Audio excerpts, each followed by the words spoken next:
આજે સવારના પોરમાં હું મારો ભાઈ એક કામ પતાવવા નીકળી ગયા છે જુનાગઢ બાજુ.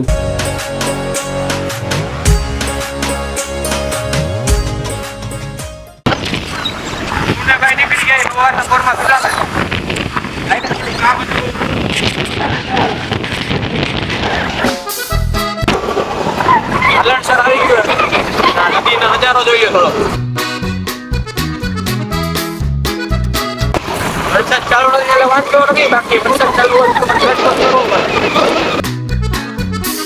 તો વાત કરતો તો વરસાદની ત્યાં તો ચાલુ થઈ ગયો વરસાદ. જે ધોરાથી ચોકડીએ ગાડી ઊભી રાખે છે ચા પી લીધી. વરસાદ જોવો ધોધમાર ચાલુ થઈ ગયો તો ભાઈ. રેનકોટ પહેરી લીધો, વિડીયો ચાલુ જ નતો, કયું બોલતો હતો હું. થોડીક વાર આગળ ગયા ને તો ભાઈ કે રેનકોટ કાઢ નાખી ગયો. રેનકોટ પહેરવો નથી, ભૂંડા લાગશે. રેનકોટ કાઢી નાખ્યો કારણ કે હવે વરસાદ રહી ગયો થોડોક.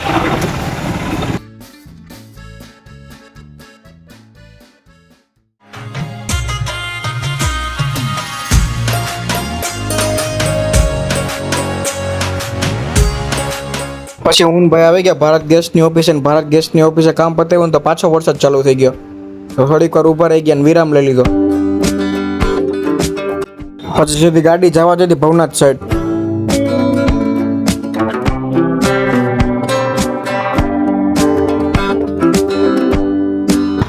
ગાડી ભાઈને હકાવા દેતી હતી. ભાઈ કે ભવનાથ આવ્યા હોય તો ગાડી મને હકાવા દે, હું થોડોક આનંદ લેવા બ્લોક ઉતાર. ગેસ વાળા ભાઈ કહી રહી કે હવે રોકાવું જ જોઈએ તમારે, હાલશે જ નહીં. અને હાલો ભવનાથ ચક્કર મારતા આવી, મહાદેવના દર્શન કરતા આવી. શ્રાવણ મહિનો હાલે હતો, ધીમે ધીમે કાકા.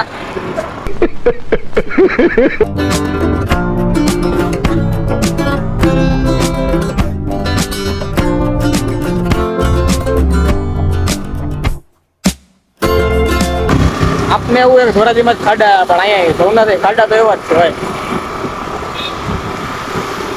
પહોંચવા આવ્યા છીએ આપણે દામોદર કુંડ પાસે.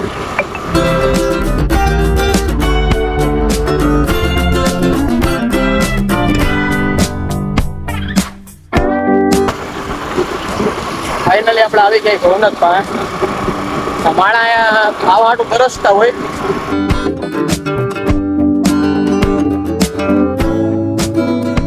ફાઇનલી પહોંચી ગયા ભવનાથ મંદિર પાસે. હર હર મહાદેવ.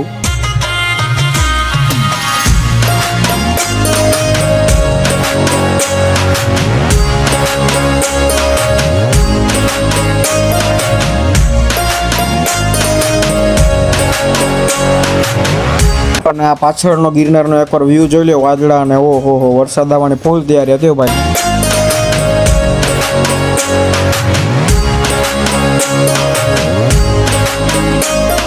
પછી ભવનાથ આવ્યો એટલે ડી પોસ્ટે તો આવું જ પડે. પછી વયા ગયા ઊનભાઈ ડી પોસ્ટે.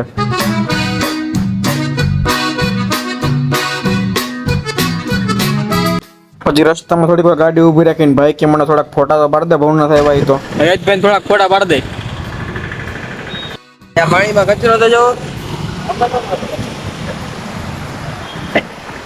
પછી ગેસની એજન્સી વાળા ભાઈને ફોન કર્યો પણ કામ થયું નહોતું એટલે ભાઈ કે હજી ટાઈમ હતો આપણે વિલિંગડન ડેમે પણ જતા આવી.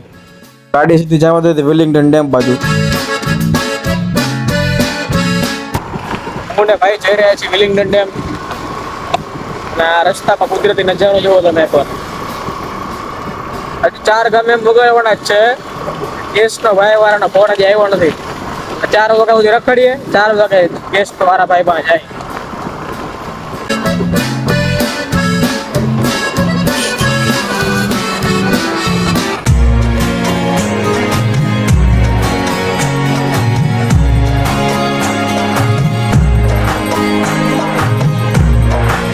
પછી ફાઇનલી પહોંચી ગયા વિલિંગડન ડેમ ને. પાણી તો જોવો ખાલી તમે એકવાર.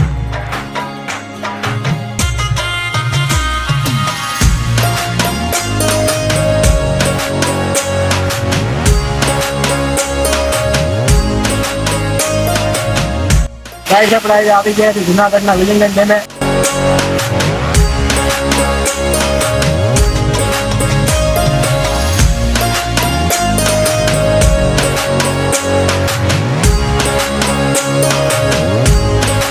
અને ત્યાં તો આપણા એક સબસ્ક્રાઇબર મળી ગયા અને આપણી જેમ બ્લોગ જ બનાવે છે. આપણે ભાઈ નજીરભાઈ મળી ગયા. અમે તો નાના માણસ છીએ, તો અમારો આ લખનભાઈ બ્લોગ એ બહુ મસ્ત માણસ છે. સબસ્ક્રાઇબ કરજો એકવાર, તમને આનંદ થાય. અને ઇન્સ્ટામાં લખાનું લક્ષ કરીને છે એ પણ તમે ફોલો કરી લેજો એટલે તમને મજા આવશે એ ગેરંટી. ત્યાં તો ભાઈને ભૂખ લાગી ગઈ હતી કે હાલો મેગી ખાઈ લઈ હવે. હેતભાઈના ફોટા પાડવાનો શોખ છે, જંગલની અંદર હાવ વયા ગયા હહોરવા, હાવ જ ભેગા.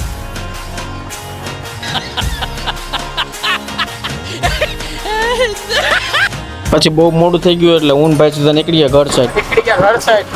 હેતભાઈના કિલોમીટર હાવ પૂરા થઈ ગયા તો ગાડી હાકે.